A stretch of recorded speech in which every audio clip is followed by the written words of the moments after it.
celui qui a l'amour d'Allah dans son cœur, l'amour du prophète sallallahu alayhi wa sallam, yani la certitude qu'il va rencontrer Allah, yani il fait cette chose yani avec halawa, avec un plaisir dans son cœur, la salat va lui paraître quelque chose de très simple et facile.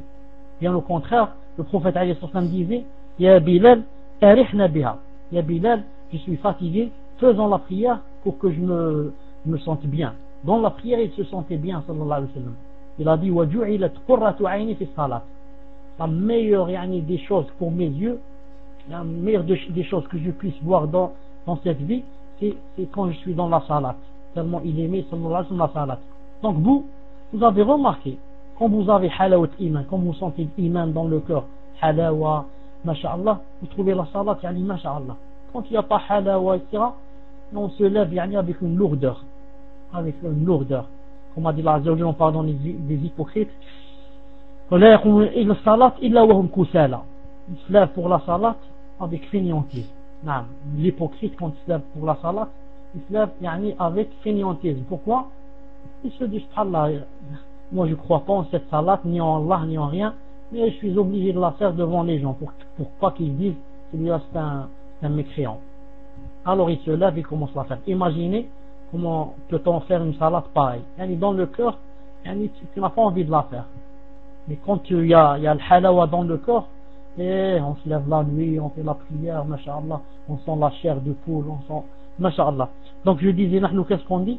On dit, alhamdulillah, que Allah subhanahu wa ta'ala, hadana li salat. Et il nous a fait de sorte que on aime cette salat, alhamdulillah. Ensuite, Cheikh il a dit ici, il a dit, surtout Cheikh Al-Albani, rahmatullah, vous savez que Cheikh Al-Albani, c'était le genre qui voyait que celui qui ne fait pas la salat, et il dit que la salat est obligatoire, mais je suis un peu fainéant, Inch'Allah je vais faire, Inch'Allah demain, Inch'Allah, et puis il n'a pas fait, il est mort. Cheikh Al-Albani a dit, celui-là c'est pas un kafir. Il a dit le kafir, c'est celui qui, il dit, je reconnais pas cette salat je la reconnais pas. Cheikh Al-Albani a dit, s'il reconnaît la salat, il dit, naam, il y a la salat, je sais qu'elle est obligatoire, Inch'Allah, juste je me marie, je commence. Juste je vais au hajj, je commence. Juste je règle mes problèmes, je commence. Juste kada, je commence. Il a dit celui-là, il n'est pas un kafir. D'ailleurs, ceux qui disent, parce que certains juhal, certains ignorants, ils disent, si tu dis comme ça, tu es devenu un murji, une murji'a, c'est une secte égarée. C'est pour ça que certains, qabbahahumullah, sont allés jusqu'à dire que Cheikh Al-Albani c'est un murji. Il a dit c'est un murji. Parce qu'il a dit la salat, il peut ne pas la faire, il rentre au paradis. La hawla wa la quwwata illa billah. Ils ont oublié une chose très importante, laquelle, quand tu dis Cheikh Al-Albani est murji, ou bien tu dis celui qui dit comme ça, celui qui ne fait pas la salat peut aller au paradis, il est murji, tu as oublié quoi? Tu as oublié que, tu as dit que les 4 grands imams de l'islam, Abu Hanifa, Ahmed, Imam Malik, ou Shafi'i sont des murji. La hawla wa la quwwata illa billah. Parce que les quatre ont dit, celui qui ne fait pas la prière, s'il meurt, tout en reconnaissant que la prière est obligatoire, ils ont dit, il est musulman. Il est musulman. Quand je dis il est musulman, ça ne veut pas dire il va aller directement au paradis. Ça veut dire que Allah Azza wa Jalla va le châtier à cause de la prière qu'il n'a pas faite, etc. Et s'il veut lui pardonner, il lui pardonne. La yus'al amma yaf'al wa hum yus'alun. Donc quand tu dis que quiconque parle de cela de la salat, c'est un murji, tu oublies que tu as dit des 4 grands imams que ce sont des murji. Même Imam Ahmed, dans une riwaya, dans le Mourni, il est dit que même les Hanbalites, Imam Ahmed a dit que, comme les autres a'imma, comme les 3 autres a'imma. Ensuite, Cheikh Al-Albani, rahmatullah, s'est basé sur 2 dalils, surtout l'un. L'un, c'est dans Sahih Muslim. Alors celui-là, c'est vraiment difficile de rendre son hadith. Le hadith de Cheikh Al-Albani, sur lequel c'est basé, c'est lorsque Allah subhanahu wa ta'ala, les gens le jour du jugement dernier, ils vont pas aller à Allah. Ils vont lui dire, Ya Allah, tu nous as fait rentrer au Jannah, Alhamdulillah, kada, mais on a des amis, on a des frères qui sont au Jahannam. Ils sont toujours en Jahannam. On voudrait qu'ils sortent. Allah Azza wa Jalla leur enverra. Il va leur dire, donc allez et faites sortir celui qui fait la prière. Faites sortir celui qui fait la prière. Ça veut dire, il y a des gens qui font la prière, ils vont aller en enfer. Ils faisaient la zina, ils faisaient consommer la drogue, etc. La médisance. il a dit allez faire sortir ceux-là. Et les gens, ils ont dit, comment on les connaît? Ils ont dit, là j'ai dit, le feu ne mange pas les endroits des ablutions. Vous les connaîtrez avec ce signe. Ils sont allés, ils les ont fait sortir. Ensuite ils ont dit, Allah, il reste d'autres gens, etc., qu'on voudrait faire sortir, etc. Alors Allah, qu'est-ce qu'il leur dira?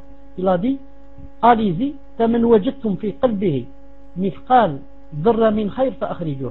Allez-y, si vous trouvez quelqu'un qui a un atome de bien, il a fait un atome de bien, faites-le sortir. Ils sont partis, ils ont fait sortir beaucoup de gens. Beaucoup de gens, parce que ils faisaient au moins un atome de khair. Ensuite, ils ont dit, ils ont dit, ya Allah, maintenant, il n'y a personne qui a fait du bien et qui est en enfer. Allez, tous qui ont fait du bien, on les a fait sortir. Ensuite, qu'est-ce qui se passe ici? Voilà le hadith de l'Albani. Allah Azza wa Jal dira, Shafa'ati al-malaika. Il a dit, Allah Azza wa Jal dira, les anges ont fait l'intercession. Parce que les anges sont aussi partis, ils ont fait sortir beaucoup de gens. Les anges ont fait l'intercession.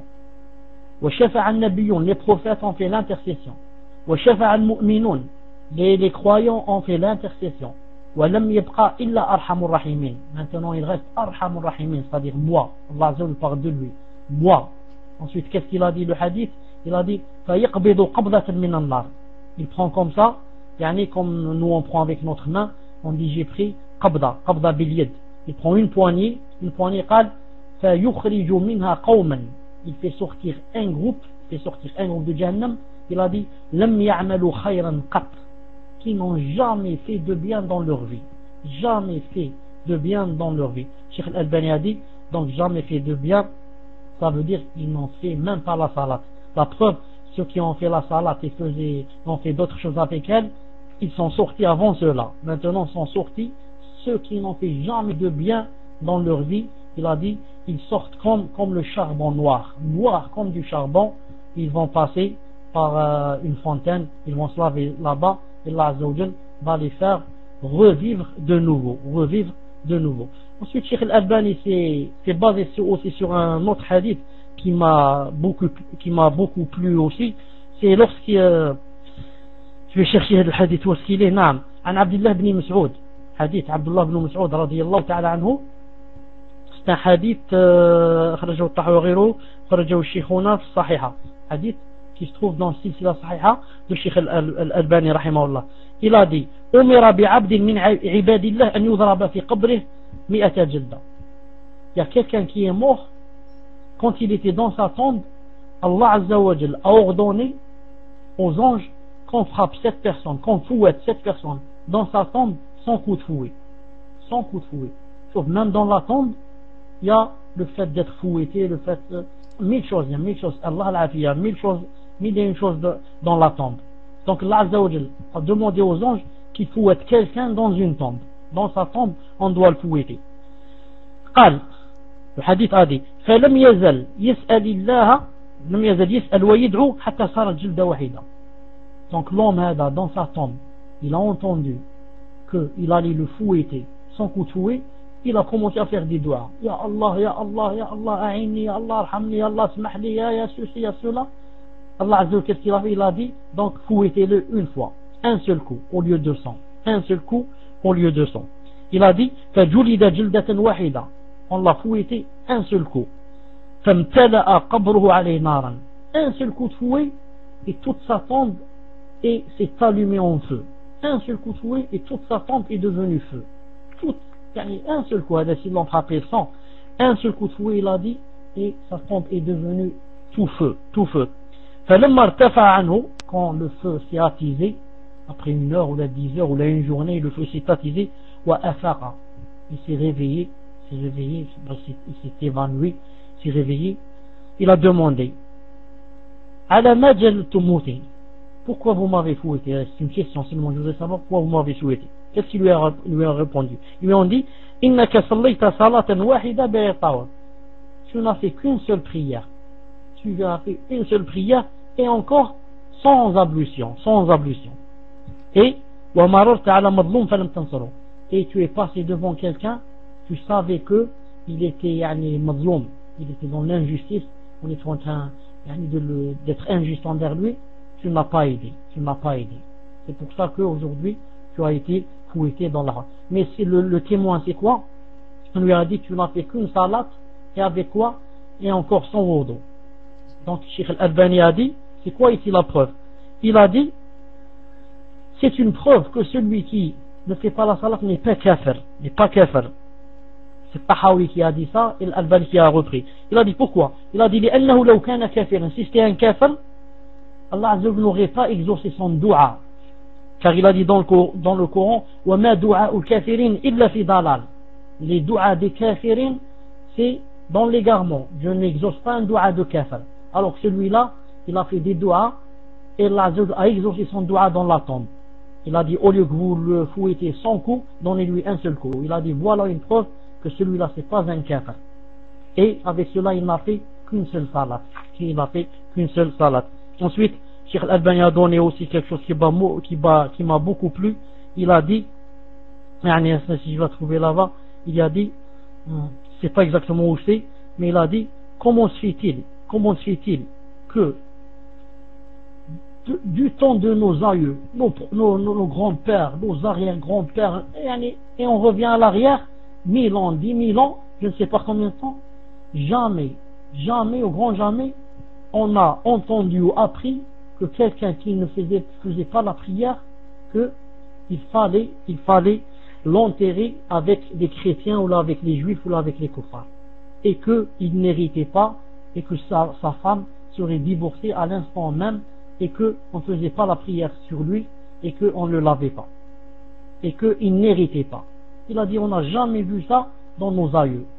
Est-ce que vous connaissez, vous, quelqu'un de votre famille qui est mort qui n'a jamais fait de prière, et qu'on ne l'a pas enterré dans le cimetière du musulman? Là, on a dit, sa femme ne mérite pas, c'est un kafir. Là, on l'a dit, on ne va pas le laver, on ne va pas faire la prière sur lui. Il a dit, ça c'est un délit que, tous les gens, tous les salafs savaient que celui-là, il n'est pas kafir, sauf s'il dit, je ne reconnais pas la salat. Ou bien, il reste toute sa vie, il n'a jamais fait une prosternation dans sa vie. Jamais. Il vit 60, 70 ans, il a dit, je ne fais jamais une prosternation. Il y a des gens qui disent comme ça. Moi, je connais quelqu'un qui dit comme ça. Il dit juste, cette salade, je la ferai jamais. Il dit comme ça. Il a à peu près 75 ans. Si cette salade, moi, je vais la faire, jamais je la ferai. Jamais. Comme ça. La hawla wa la quwwata illa billah al-ali al-azim. Le temps est terminé. J'arrête ici, Inch'Allah Ta'ala. سبحان إن أصبت من الله عز وجل وإن أخطأت فمن نفسي ومن الشيطان سبحانك اللهم وبحمدك أشهد أن لا إله إلا أنت أستغفرك وأتوب إليك نلتقي إن شاء الله dans 10 minutes إن شاء الله